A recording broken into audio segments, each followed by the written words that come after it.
Hey, so sometimes I try to change locations here to make this vlog a little more interesting. So I'm sitting out on my back deck, and I think it's a Saturday, April something, towards the end of April. It's a nice day out, but unfortunately it's not going to be a golf day today. I actually had a tee time in about an hour and a half.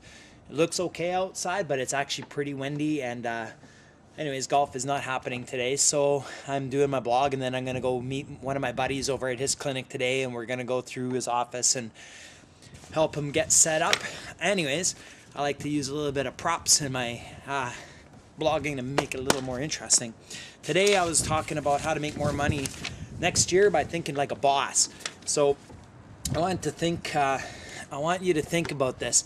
If you're a dental assistant, auxiliary, and you're looking to get a raise, you got to think of it from the point of view like you own that clinic. And what would it take in order to give your employees a raise?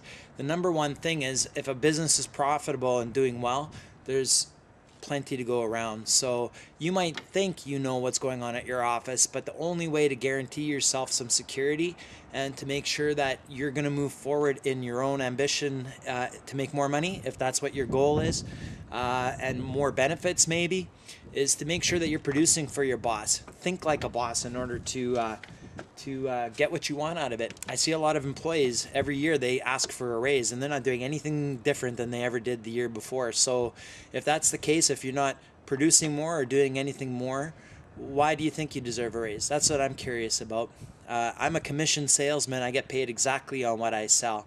And I think that works out pretty good. So if you're producing and you get a percentage of what you're producing, think of it that way. So give you a bunch of ideas on my blog.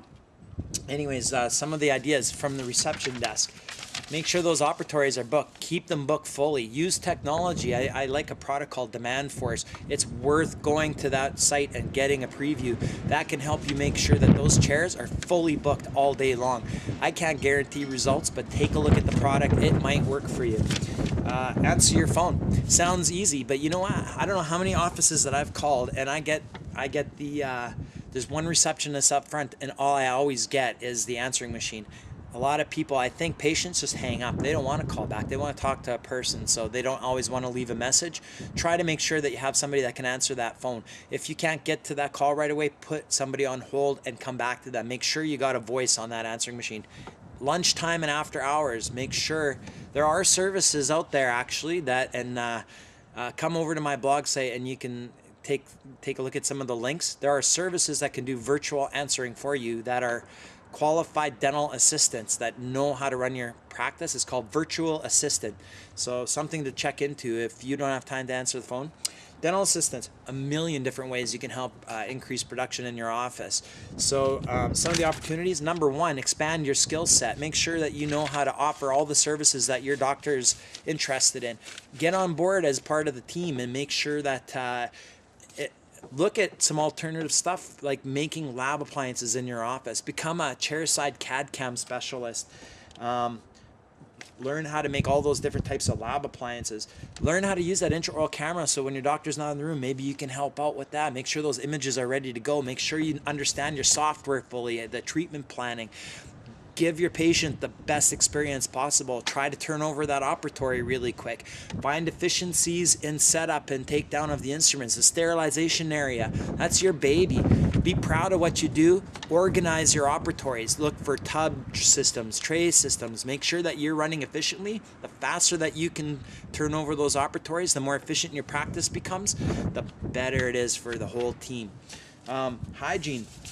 So many opportunities in hygiene. Make sure you're using all your expanded skills. Keep up to date with your CE, and learn to use a digital x-ray. Add production value.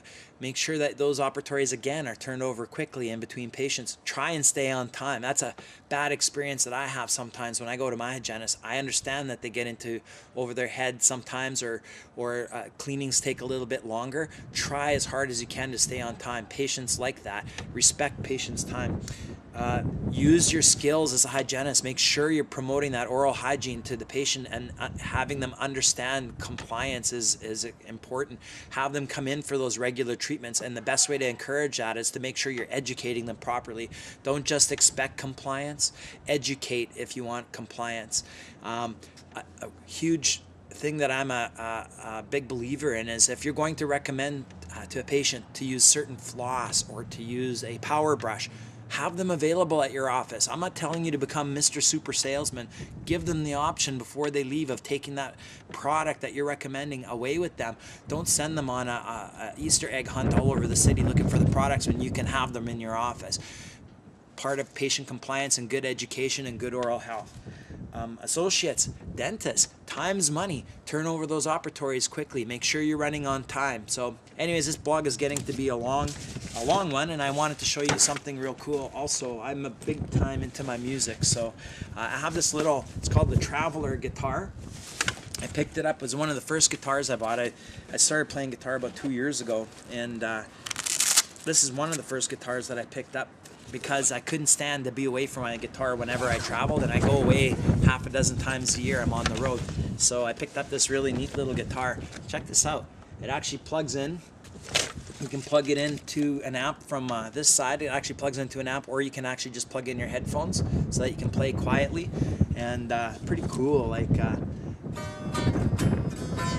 not very much in tune right now, but anyways, travels in my backpack and goes into my overhead compartment, so I really like that feature. Anyways, a little bit of everything. Success in dentistry and life. Peace.